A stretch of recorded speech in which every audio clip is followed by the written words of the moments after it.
What's up guys, Max here, and welcome back to another quick and easy Premiere Pro tutorial. Today we're going to learn how to fade to black on footage, quote unquote, the right way. You might be saying that's crazy, everybody knows how to fade to black, that's really simple, but you may be new to Premiere. All these options may be completely new to you, you've never seen them before. There's two ways to do this, right? The way that quick editors do it, you have your footage in your timeline, you right click the end of the footage, you do apply default transitions.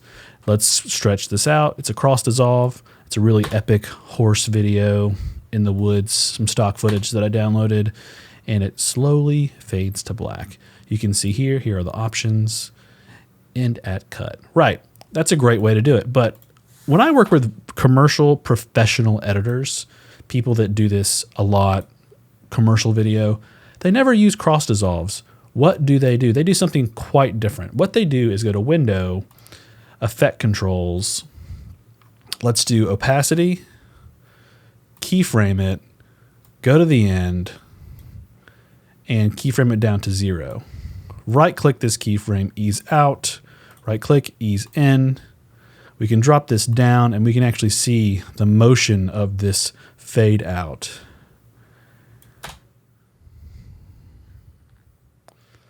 And let me tell you, for whatever reason, on this footage, when it fades out the old way, let's remove this effect. And then we fade out with default transitions. For whatever reason, this transition fade is not going anywhere because it's under there. Oh.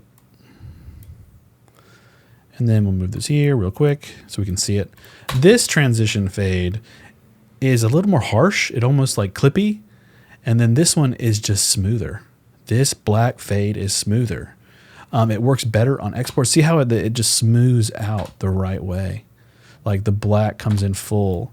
This is almost abrupt, like the black is abrupt, and I don't like it. I don't like it as much. It's a little more abrupt. This is quote unquote more cinematic. I don't know, it's weird. But otherwise, that's it. That's how we do it on all of our commercial and narrative pieces. And I've seen pieces go to Sundance with that type of fade versus that type of fade. So as always, guys, I'm Max. Thank you for watching this video. Thank you for being a part of the channel. If you are new to the channel, feel free to like and subscribe or just scan the QR code on the screen. It gives you all the information. Thank you.